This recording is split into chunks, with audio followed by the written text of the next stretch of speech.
कादरपुर स्थित C0R0P0F0 समूह केंद्र में भव्य सेवा मिलन समारोह आयोजित किया गया, जिसमें बड़ी संख्या में बल के सेवानिवृत्त अधिकारियों और कार्मिकों ने भाग लिया। समारोह में राजपत्रित अधिकारी, अधीनस्थ अधिकारी और अन्य पद सैनिक सम्मिलित हुए। समारोह का प्रारंभ C0R0P0F0 गीत गाकर और दीप प्रज्वलन से किया गया। साथ ही इस अवसर पर पहलगाम शहीदों को 0.2 मिनट का मौन रखकर श्रद्धांजलि अर्पित की गई। कार्यक्रम के अगले चरण में समूह केंद्र के उप कमांडेंट प्रशासन श्री रंजीत सिंह द्वारा स्वागत उद्बोधन प्रस्तुत किया गया, जिसमें उनके द्वारा सेवानिवृत्त अधिकारियों और कार्मिकों का अभिनंदन किया गया, विशेष रूप से उन कार्मिकों का जो अधिक आयु होने के बावजूद दूर दूर के इलाके से कार्यक्रम में शामिल होने हेतु पहुंचे। कार्यक्रम में बोलते हुए पूर्व अधिकारियों ने समूह केंद्र के प्रति आभार व्यक्त किया कि उनके द्वारा ऐसे समारोह का आयोजन किया जा रहा है और संगठन के द्वारा पूर्व सैनिकों को बुलाया नहीं गया है, बल्कि अभी भी परिवार के तौर पर उनके साथ रिश्ते को आगे बढ़ाया जा रहा है। कश्मीर में आतंकवाद के प्रारंभ से लेकर और हाल फिलहाल में संपन्न हुए चुनावों तक ये C0R0P0F0 की पुरानी पीढ़ी ही रही है, जिसने देश की सुरक्षा को सुनिश्चित किया। इसलिए पूर्व अधिकारी और कार्मिक हमारे लिए विशेष रूप से सम्मान के पात्र हैं। इस कार्यक्रम में हमने अपने सभी जवानों को बुलाया हुआ था, लेकिन कुछ कारण से सभी जवान इसमें उपस्थित नहीं हो पाए। लगभग 100 के आसपास जवान इसमें उपस्थित हुए हैं। जवान भी हैं, अधिकारी भी हैं।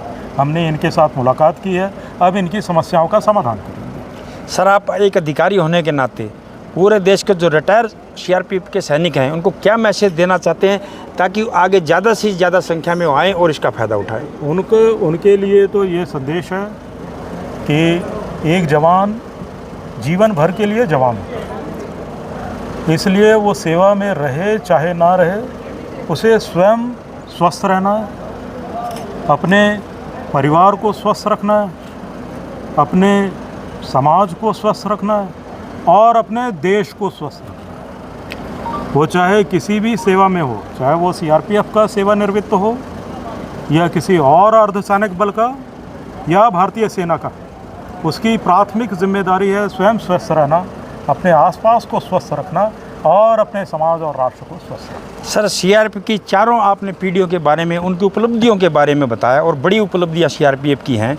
2020 के बाद जो कठिनाइयां आने वाली हैं, उनको CRPF कैसे निपटेगी?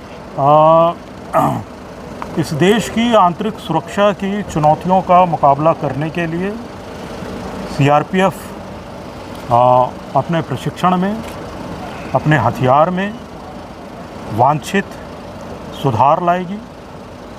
प्रशिक्षण कार्यक्रम का अपग्रेडेशन जो है वो किया जाएगा और जो भी चुनौतियां, सैनिक चुनौतियां, तकनीकी चुनौतियां सामने आएंगी, उनका उसी प्रकार से दृढ़तापूर्वक मुकाबला किया जाएगा जैसा अब जो उन्होंने किया है वो बहुत ही कष्टदायक है। क्या कहना चाहेंगे थोड़ा उसके बारे में? बहुत दुर्भाग्यपूर्ण घटना है। CRPF कश्मीर घाटी में तैनात है और अपने पूरे सामर्थ्य के साथ तैनात है, तो बहुत शीघ्र इस घटना के बाद अभियान भी संचालित किए जा रहे हैं और जिस प्रकार देश में CRPF ने नक्सलवाद की कमर तोड़ी है, इसी प्रकार कश्मीर घाटी में भी राष्ट्र विरोधी तत्वों की कमर तोड़ी जाएगी। मैं ऐसा विश्वास करता हूँ। धन्यवाद सर।